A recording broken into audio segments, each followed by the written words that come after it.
নমস্কাৰ সকলোকে সুপ্ৰভাত মই আজি পাঠসভাত মহল্লুকবাণী কম আব্দুল কালামে কৈছিল যে সুখৰ অনুভূতি নিজৰ ভিতৰতে থাকে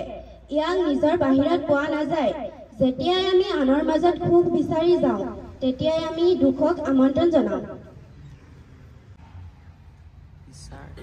এৰিষ্টটলে কৈছিল যে এটা সৰু ফুটাৰ মাজেদি যেনেকৈ পোহৰ দেখা যায় তেনেকৈ সৰু সুৰা কথাৰ মাজেদিও মানুহৰ চৰিত্ৰৰ মহিমা প্ৰকাশ পায়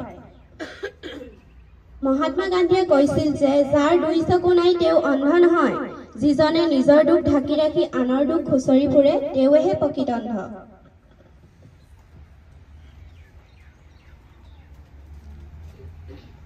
নমস্কাৰ সকলোলৈকে সুপ্ৰভাত মই আজি দিনটোৰ বিশেষ তাৎপৰ্যসমূহ চমুকৈ ক'বলৈ আগবাঢ়িছো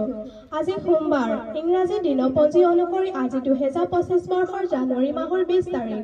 অসমীয়া লেখাৰে আজি 1431 শকৰ 6 মাঘ আজি স্থানীয় সময় অনুসৰি সূৰ্যোদয় পুৱা 6 বাজি 6 মিনিট আৰু সূৰ্যাস্ত বিয়লি 4 বাজি 38 মিনিট আজি দিনটোৰ ৰাশি হৈছে কন্যা ৰাশি আজি হৈছে বিশ্বৰ পেঙ্গুইন দিৱস 1926 চনৰ আজিৰ দিনটোতে অসমৰ স্বনামধন্য কবি সুৰকাৰ তথা গায়ক কেশৱ মহন্তৰ জন্ম হৈছিল 1972 চনৰ আজিৰ দিনটোতে শ্ৰী শ্ৰী আঠখেলীয়া নামঘৰটো আঠখেলৰ ৰাইজ তথা অসমৰ লগতে দেশৰ বিভিন্ন প্ৰান্তৰ ৰাইজৰ দান বৰঙণিৰে পুনৰ নিৰ্মাণ কৰা হৈছিল 1817 চনৰ আজিৰ দিনটোতে কলকাতাত হিন্দু কলেজ স্থাপন কৰা হৈছিল 1879 চনৰ আজিৰ দিনটোতে বিহগী কবি ৰূপে পৰিচিত অসমীয়া সাহিত্যৰ ৰোমান্টিক যুগৰ অন্যতম কবি ৰঘুনাথ চৌধুৰীৰ জন্ম হয় 2009 চনৰ আজিৰ দিনটোতে বাৰাক ওবামাই আমেৰিকা যুক্তৰাষ্ট্ৰৰ 44তম ৰাষ্ট্ৰপতি হিচাপে অধিষ্ঠিত হৈছিল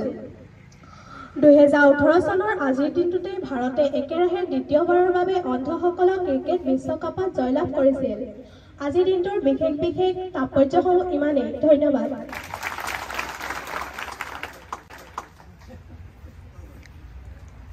নমস্কাৰ আপোনালোক সকলোকে সুপ্ৰভাত মোৰ নাম শ্ৰীমতী হিমাশ্ৰী দিহিঙীয়া মই নৱম শ্ৰেণীৰ ছাত্ৰী আজি মই আমাৰ অসম কাকতৰ মুখ্য বাতৰিসমূহ পঢ়িবলৈ লৈছোঁ আজি আমাৰ অসম কাকতৰ বাতৰিসমূহ এনেধৰণৰ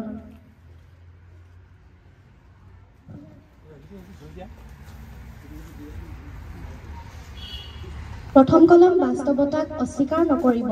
মোদী মন কী বাতত অসমৰ হাতীবন্ধুৰ প্ৰশংসা মাজুলী দলং বিড়ম্বনাৰ মাজতে দ্বিতীয়খন ঘোষণা মুম্বাইৰ প্ৰান্তৰ হাবিত শুই থকা অৱস্থাত ধৃত আৰক্ষী জালত পৰা চৈফৰ আক্ৰমণকাৰী শ্বেহজাদ বাংলাদেশী CRPFৰ সঞ্চালক প্ৰধান GP সিং উত্তৰসুৰী হৰমিত আজি শপতমোদী আমন্ত্ৰিত যদিও ট্ৰাম্পৰ নৈশভোজত হস্তিক আম্বানী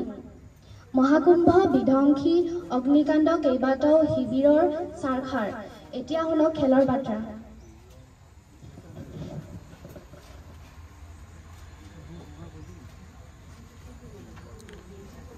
চেম্পিয়ন্স ট্ৰফিৰ দল গঠনক লৈ মতবিৰোধ হৈছিল ৰোহিত গম্ভীৰৰ খো বিশ্বকাপত চেম্পিয়ন্স ভাৰতীয় পুৰুষ মহিলা দল আজিৰ মুখ্য বাতৰিসমূহ ইমানেই